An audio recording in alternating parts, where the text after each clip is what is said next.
आज आम्ही पोहोचलो होतो भारताच्या शेवटच्या टोकापर्यंत, तेही 2 वर्षांच्या बाळांसोबत. 15,200 फूट उंचीवर, भारत चीन सीमेवर, अथांग बर्फाच्या साम्राज्यात. पण त्या दिवशी आम्हाला फक्त हिमालय दिसला नाही, तर देशासाठी उभे असलेले सैनिक दिसले. भारतीय तिरंग्याचं एक वेगळंच महत्त्व जाणवलं. आणि पुन्हा एकदा जाणवलं, मुलांना मजबूत बनवायचं असेल तर त्यांना फक्त कम्फर्ट नाही तर अनुभवही द्यावे लागतात.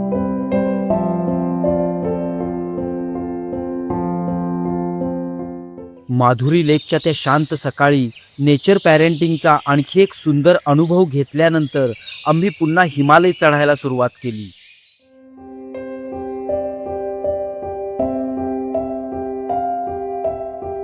आता आमचा प्रवास सुरू होता समुद्र सपाटीपासून तब्बल 15,200 फूट उंचीवरील बुमला पासकडे. गाडी जसजशी वर चढत होती तसतसं चारही बाजूंनी बर्फाचं साम्राज्य अधिकच विस्तारत होतं. आम्ही भारत चीन सीमेच्या दिशेने पुढे चाललो होतो. आता दिसत होते बर्फाने वेढलेले भारतीय सैन्याचे कॅम्प्स, लष्करी वाहनं आणि दूरवर उभे असलेले जवान.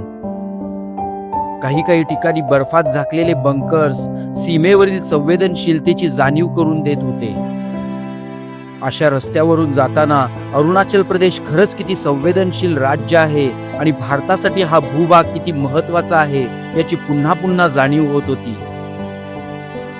त्या दिवशी वातावरण पूर्णपणे स्वच्छ होतं, त्यामुळे हिमालयाचं सौंदर्य अक्षरशः खुलून आलं होतं.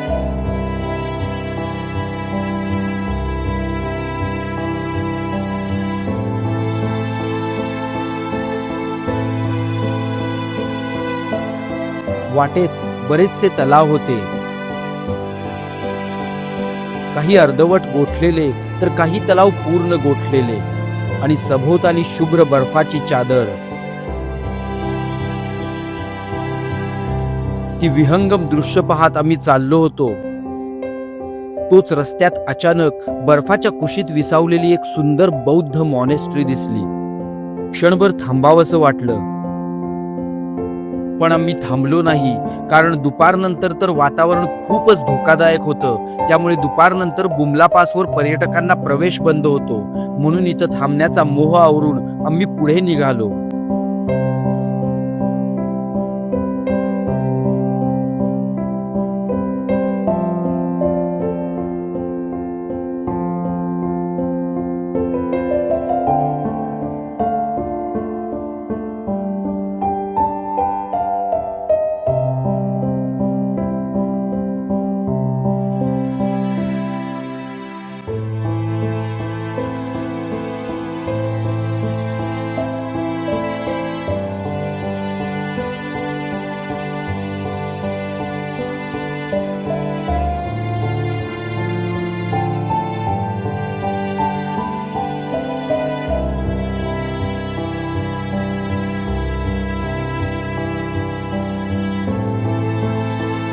आणि मग हळूहळू ढग खाली उतरायला लागले, इतके खाली की जणू हिमालयाच्या जमिनीलाच स्पर्श करत होते आणि आम्हालाही आकाशाच्या उंचीला पोहोचल्यासारखं जाणवत होतं.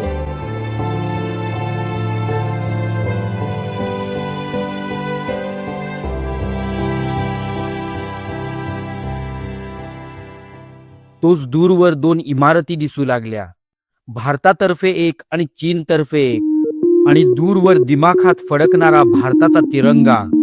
आम्ही बुमला पासला पोहोचलो होतो. दुपारची वेळ असल्यामुळे थोडेफार पर्यटक होते.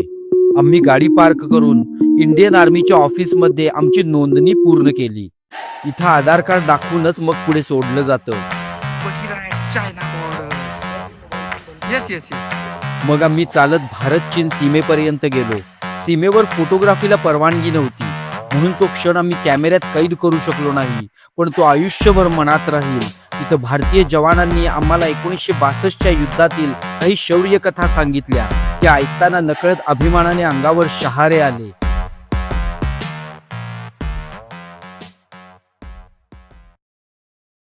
यानंतर आम्ही मोगली आणि बगीराला घेऊन थोडं बाजूला असलेल्या बर्फाळ भागात गेलो.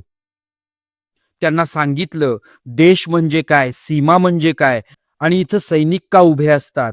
कदाचित आज त्यांना सगळं समजलं नसेल, पण हे अनुभव त्यांच्या मनात नक्कीच साठत असतील. आणि मग सुरू झाली खरी धमाल. बर्फाचे गोळे, बर्फ एकमेकांच्या अंगावर फेकणे, मज्जा, मस्ती आणि हिमालयाच्या कुशीतलं एक अविस्मरणीय बालपण.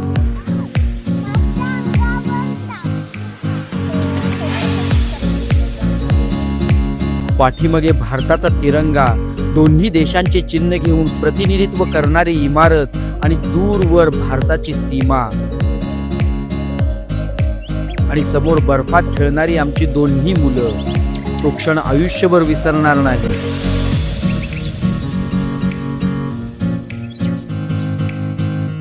या सगळ्यात एक गोष्ट आमच्या लक्षात आली. तिथं अनेक पर्यटकांना कमी ऑक्सिजनमुळे त्रास होत होता. तिथल्या आर्मीच्या मेडिकल कॅम्पमध्ये काही जणांवर उपचार सुरू होते. काही जण पोर्टेबल ऑक्सिजन पंप घेऊन फिरत होते. पण मोगली आणि बघीरा दंगामस्ती करत होते, खेळत होते, हसत होते. एक डॉक्टर म्हणून योग्य तयारी किती महत्वाची आहे हे आम्हाला माहीत होतंच. पण पालक म्हणून आम्हाला अभिमान वाटला, कारण मुलांना कायम कम्फर्ट झोनमध्ये ठेवलं तर ते नाजूक होतात. पण योग्य ती काळजी घेत, निसर्गाशी जोडत, अनुभव देत वाढवलं तर त्यांच्यात वेगळीच ताकद निर्माण होते. आणि हीच आमची पॅरेंटिंग फिलॉसॉफी आहे.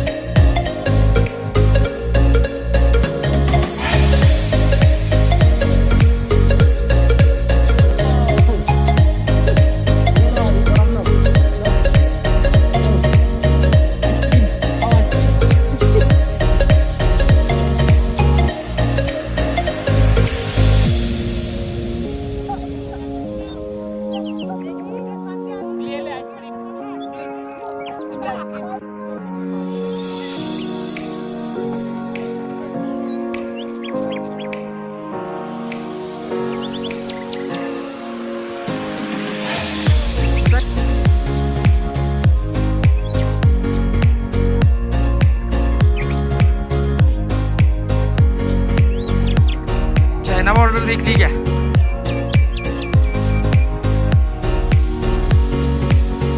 बुमला पासचा परिसर मनसोक्त एन्जॉय केल्यावर आम्ही तिथून निघालो. Mowgli, let's go, come fast.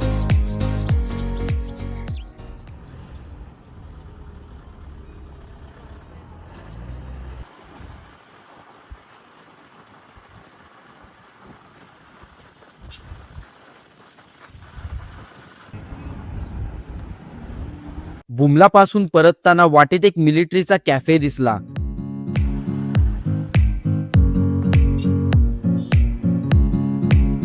आणि आम्ही आवर्जून थांबलो. आत गेल्यावर क्षणभर वाटलंच नाही की आपण भारतात आहोत. पूर्ण लाकडी बांधकाम, मोठमोठ्या काचेच्या भिंती, बाहेर चारही बाजूंनी बर्फच बर्फ. इतका बर्फ की खिडकीच्या लेवलपर्यंत बर्फाचा थर होता. ते आर्किटेक्चर आणि भोवतालचे दृश्य पाहताना खरोखरच युरोपियन वाईब्स जाणवत होत्या. ऍक्च्युली हा कॅफे भारतीय सैन्य चालवतं, त्यामुळे स्वच्छता, शिस्त आणि आदरातिथ्य सगळंच अगदी अप्रतिम होतं. आम्ही गरमागरम नाश्ता केला. इथे थोडे मोगलीचे टँट्रम्स देखील झाले, पण आम्ही नेहमीप्रमाणे शांतपणे त्याला हँडल केलं. त्याला कॅफेच्या बॅक साईडला नेऊन त्याचं लक्ष बाहेरच्या बर्फाळ दृश्यांकडे वळवलं. आणि खरंच ते दृश्य इतकं अथांग होतं की आम्हीही बघतच राहिलो. आणि मोगली सुद्धा रडणं विसरून ते पाहू लागला. आणि काही मिनिटांतच तो पुन्हा हसू लागला.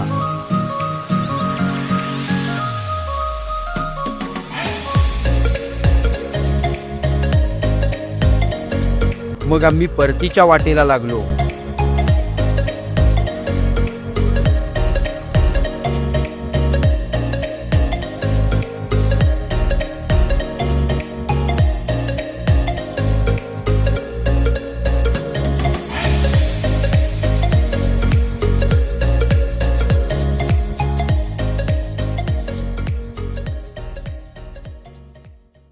परतीच्या वाटेवर रस्त्याच्या कडेला एका तलावात जाणारी छोटीशी वाट दिसली. एखाद्या रॅम्प प्रमाणे ती वाट होती. एकही पर्यटक तिथे थांबत नव्हता, पण अशीच ठिकाणं आम्हाला आकर्षित करतात. आम्ही थांबलो. तिथं मिलिटरीची काही लोक होती. मग आम्ही चालत आत गेलो. तलावाच्या मध्यभागी अप्रतिम नजारा होता तो. आतमध्ये तलावाच्या मध्यभागी एक छोटंसं मंदिर होतं. तिथे एका जवानाकडून समजलं की हे स्वयंभू महादेव मंदिर आहे. हे बघ शंकरजींचं त्रिशूल.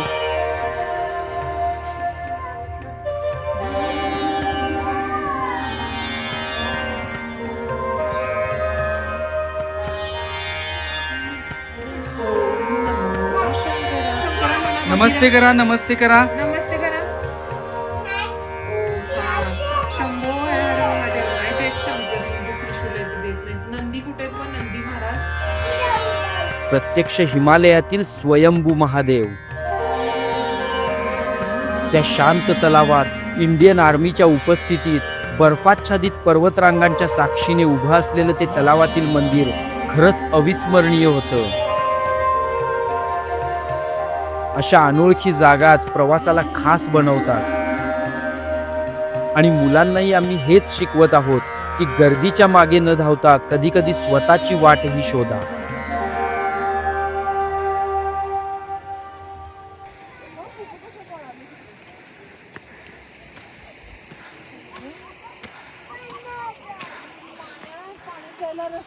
मग पुढे आय लव्ह इंडियन आर्मीच्या पॉइंटवर काही सुंदर आठवणी कैद केल्या.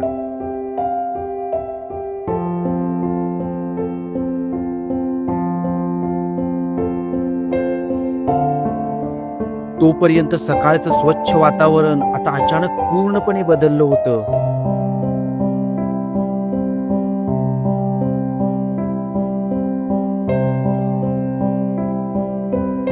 आणि आता समजलं की याच हवामानामुळे दुपारनंतर बुमला पासकडे पर्यटकांना प्रवेश बंद केला जातो.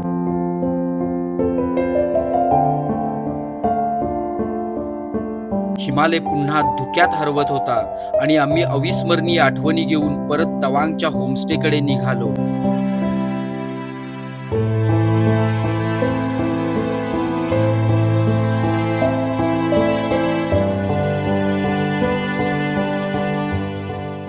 पण तवांगची सफर अजून संपलेली नाही. पुढच्या भागात आपण भेट देणार आहोत भारतातील सर्वात मोठ्या आणि जगातील दुसऱ्या क्रमांकाच्या तवांग मॉनेस्ट्रीला. तिथलं बौद्ध संस्कृतीचं जग, लहान वयात दीक्षा घेणाऱ्या भिक्षूंचं जीवन आणि त्या शांत वातावरणात मोगली बगीराचे आणखी काही सुंदर अनुभव, हे सगळं तुम्हाला पुढच्या एपिसोडमध्ये पाहायला मिळेल.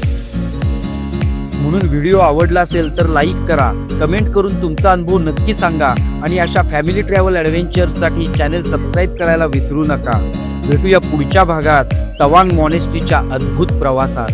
थँक्यू.